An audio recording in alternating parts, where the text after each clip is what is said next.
Hello friends, सी language की series में आज हम अपना पहला प्रोग्राम बनाएंगे और उसको रन करके भी देखेंगे और उसे देखकर आप भी प्रोग्राम बना सकते हैं और सीख भी सकते हैं। तो आज के इस वीडियो में हम कुछ ऐसे पॉइंट्स देखेंगे जो नीचे दिखाई दे रहे हैं। तो सबसे पहला हमारा पॉइंट है सिंटैक्स ऑफ सी लैंग्वेज। एक क्या है? तो सिंटैक्स एक तरीका या एक फॉर्मेट होता है। जैसे कि हम हमारा घर बनाने से पहले उसका स्ट्रक्चर या डिज़ाइन बनाते हैं, उसी तरह प्रोग्राम बनाने से पहले सिंटैक्स बनाते हैं। इसी मेथड को सिंटैक्स कहते हैं। तो आपको नीचे दिखाई दे रहा होगा hash include studio dot H, इसे हेडर फाइल कहते हैं। इसे क्यों यूज़ करते हैं उसे हम बाद में देखेंगे। फिलहाल हम सिंटैक्स को समझते हैं। जब भी आप प्रोग्राम बनाते हैं तब आपको हर बार हेडर फाइल को लिखना ही पड़ता है। तो हेडर फाइल लिखने के बाद आता है मेन, और मेन लिखने के बाद आते हैं ये दो करली ब्रेसेस, और इन दो करली ब्रेसेस के अंदर ही हम अपना कोड लिखते हैं।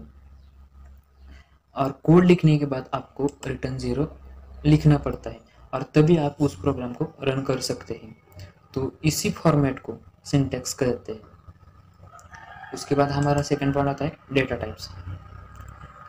डेटा टाइप्स, तो बेसिकली डेटा टाइप्स के दो पार्ट्स होते हैं, जो कि प्राइमरी डेटा टाइप्स और सेकेंडरी डेटा टाइप्स। अभी सिर्फ हम प्राइमरी डेटा टाइप्स को ही देखेंगे। सी लैंग्वेज में 5 तरह के डेटा टाइप्स हैं, लेकिन हम शुरुआत के सिर्फ 4 डेटा टाइप्स का यूज़ करके देखेंगे। वाइड को हम बाद में देखेंगे। सबसे पहले ए क्या है? तो कंप्यूटर में प्रोग्राम की मदद से वैल्यू डायरेक्टली स्टोर नहीं कर सकते, बस इसीलिए डेटा टाइप्स का इस्तेमाल करना पड़ता है। अब हम डेटा टाइप्स कब और कैसे यूज़ करते हैं उसे देखेंगे, तभी आप उसे समझ सकेंगे। तो सबसे पहला डेटा टाइप्स आता है वो है क्यार, यानी कि कैरेक्टर। एक क्यार वैल्यू को स्टोर करता है और उसकी साइज 1 बाइट होती है। एग्जाम्पल के तौर पर देखें तो जब आप किसी कैरेक्टर वैल्यू को स्टोर करना चाहते हैं, जैसे कि ABC या फिर कोई नाम स्टोर करना चाहते हैं, तो आप कैर डेटा का यूज़ कर सकते हो।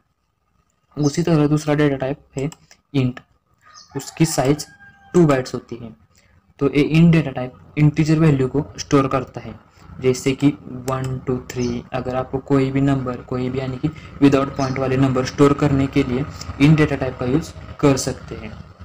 हमारा नेक्स्ट डेटा टाइप है फ्लोट, उसकी साइज 4 बाइट है। तो अगर आपको किसी पॉइंट वैल्यू को स्टोर करना होता है, फॉर एग्जांपल 1.2 2.2, इस तरह के वैल्यू को स्टोर करने के लिए फ्लोट डेटा टाइप का इस्तेमाल करते हैं। और चौथा डेटा टाइप है डबल। तो ये डेटा टाइप फ्लोट की तरह ही सेम है, बस उसकी साइज फ्लोट के मुताबिक डबल हो जाती है, यानी कि 8 बाइट। किसी भी डेटा टाइप को डिक्लेयर करने के लिए सबसे पहले आपको डेटा टाइप लिखना होगा कि वो कौन सा है, जैसे कि कैरेक्टर है, इंट है या फिर फ्लोट है, तो उसको आपको लिखना होगा। उसके बाद तीसरा पॉइंट आता है वेरिएबल। वेरिएबल डिक्लेरेशन यानी कि आप डेटा टाइप लिखने के बाद कुछ भी नाम लिखते हो, जैसे कि ABC या फिर कोई नाम, और उसे लिखने के बाद सेमीकोलन देते हैं। बस इसी कैरेक्टर को वेरिएबल कहते हैं। इसका हम अब एग्जांपल देखते हैं। तो डेटा टाइप में हमें इंटीजर वैल्यू स्टोर करनी है, तो हमें डेटा टाइप में इंट लिखना होगा और उसके बाद वेरिएबल नेम डिक्लेयर करना होगा। तो उसका नेम हम ए लेते हैं और वेरिएबल नेम लिखने के बाद सेमीकोलन देना होगा, नहीं तो एरर आ जाएगा। आप इस एक की जगह पर कोई भी नाम दे सकते हैं, लेकिन एक बात ध्यान में रखें कि वेरिएबल सिंगल वर्ड का ही होता है। फॉर एग्जांपल आप यहाँ पर किसी का नेम भी लिख सकते हैं या फिर आप या ऐसा नाम लिख सकते हो। इन सब के बाद इम्पोर्टेंट चीज़ आती है, वो है प्रीडिफाइंड फंक्शन। इसमें सबसे पहला आता है प्रिंटफ। तो इसका इस्तेमाल हम हर प्रोग्राम में करते हैं। इसे इसलिए इस्तेमाल करते हैं कि किसी वैल्यू को या फिर आउटपुट को स्क्रीन पर प्रिंट करने के लिए इस फंक्शन का यूज करते हैं। उसके बाद आता है वो है स्कैनफ। तो इसका इस्तेमाल बेसिकली वैल्यू को रीड करने के लिए या फिर असाइन करने के लिए किया जाता है। अभी आपको ये समझ नहीं आएगा, लेकिन आगे हम अच्छे से सीखेंगे। तो हमारा लास्ट पॉइंट है सॉफ्टवेयर। अगर आप प्रोग्राम बनाते हैं या करते हैं तो आपको जो टूल्स है उसे आप सही से इस्तेमाल नहीं कर रहे हैं तो आपकी प्रोग्रामिंग इतनी अच्छी नहीं बन पाएगी जितनी अच्छी आप बनाना चाहते हैं। इसीलिए मैं आप सबको कुछ ऐसे सॉफ्टवेयर से इंट्रोड्यूस करूँगा जो हमें प्रोग्रामिंग करने के लिए यूजफुल है। जैसे जैसे हम आगे बढ़ते जाएंगे और जैसे जैसे चीज़ें आगे आती जाएंगी तो मैं आपको बताऊंगा कि कौन सी चीज़ें आपको यूज करनी चाहिए। तो मैं आपको बताता हूँ कि टर्बो सी और टर्बो सी प्लस प्लस आज के ज़माने में डिसकंटिन्यू हो गए हैं। अब इसका ज़्यादातर यूज़ नहीं किया जाता। ये सॉफ्टवेयर्स पहले यूज़ किए जाते थे लेकिन अब इनकी जगह मॉडर्न सॉफ्टवेयर्स ले चुके हैं। आज हम यहाँ पर कोड ब्लॉक्स और VMware सॉफ्टवेयर में अपना पहला प्रोग्राम बनाकर देखेंगे, क्योंकि ये दो softwares easy to handling and बिल्कुल फ्री है और इसमें आपको अलग से कोई कंपाइलर डाउनलोड नहीं करना पड़ता है। तो चलिए शुरू करते हैं। सबसे पहले हम अपना प्रोग्राम कोड ब्लॉक्स में बनाते हैं। तो हमें यहाँ पर कोड ब्लॉक्स दिखाई दे रहा है, इसे हम ओपन करते हैं।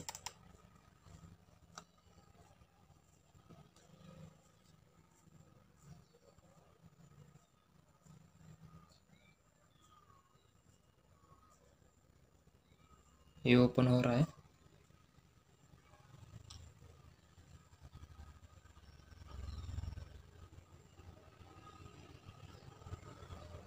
ओपन होने के बाद आपके सामने एक पेज आता है। तो आप यहाँ पर क्रिएट न्यू प्रोजेक्ट पर क्लिक भी कर सकते हैं या फिर फाइल में जाके न्यू एम्प्टी फाइल पर क्लिक कर सकते हैं। तो हमें यहाँ पर प्रोग्राम लिखना है, तो हम शुरू करते हैं। Hash include space .h enter main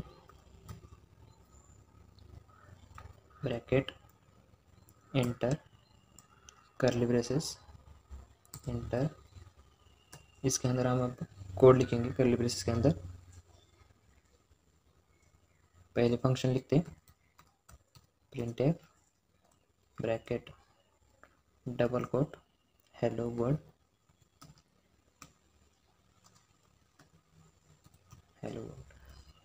semicolon enter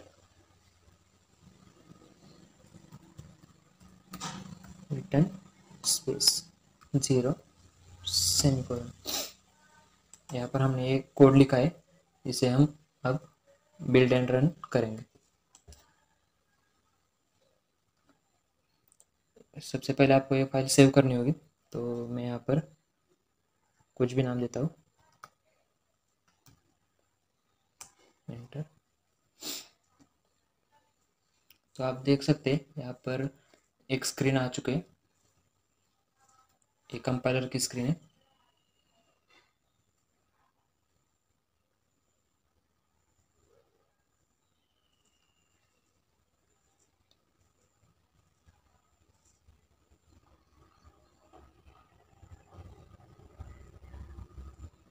यहाँ पर देख सकते हैं आप हेलो वर्ल्ड प्रिंट हो चुका है। तो चलिए अब हम अपना प्रोग्राम VMware सॉफ्टवेयर में बनाते हैं। तो यहाँ पर आपको दिख रहा है VMware वर्कस्टेशन प्रो, इसे हम ओपन करते हैं।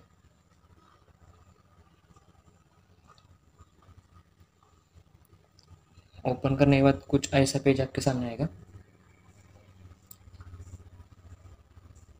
इसके बाद आपको यहाँ पर power on this virtual machine पर क्लिक करना है।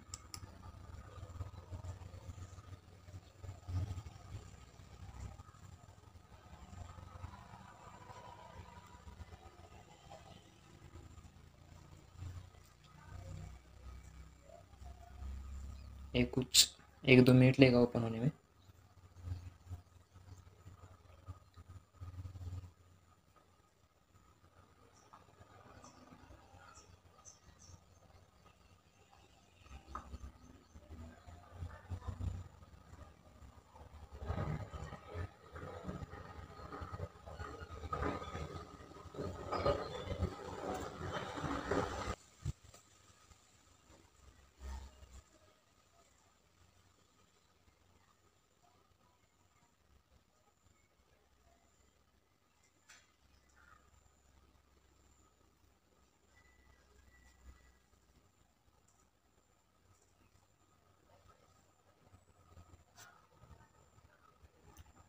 तो ये ओपन हो रहा है।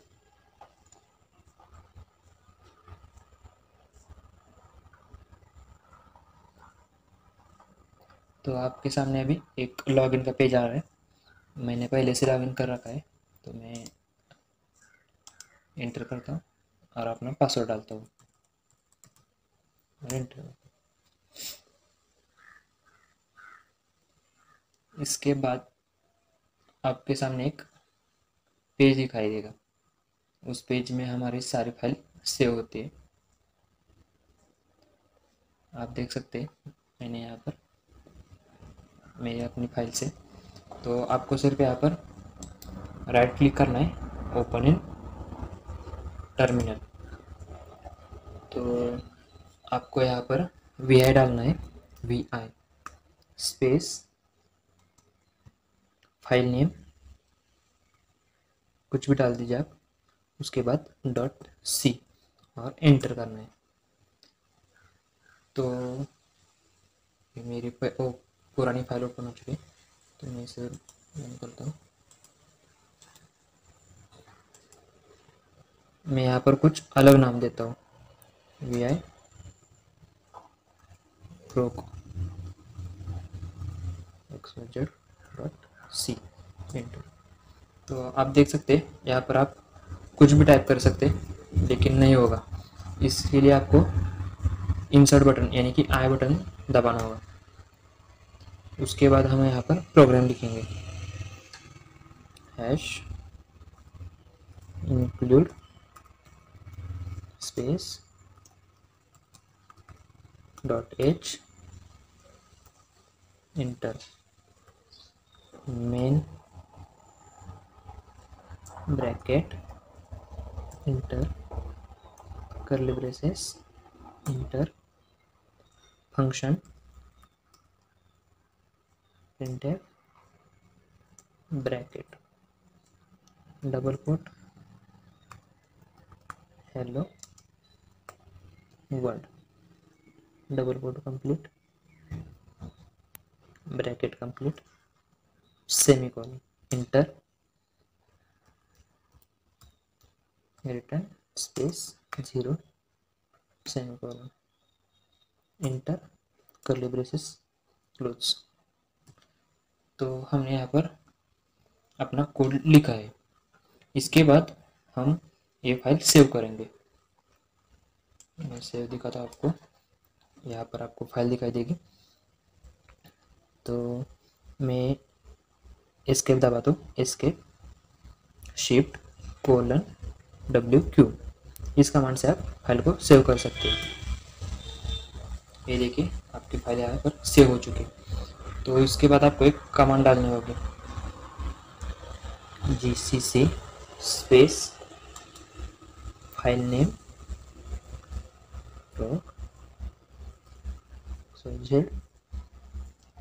.c स्पेस ओ फिर स्पेस फाइल नेम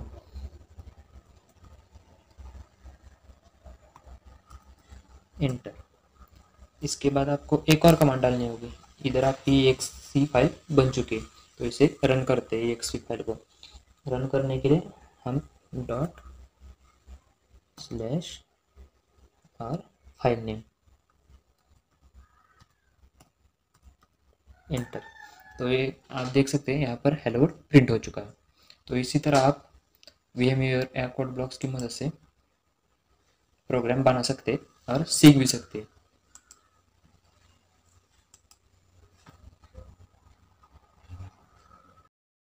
तो आज की वीडियो में बस इतना ही।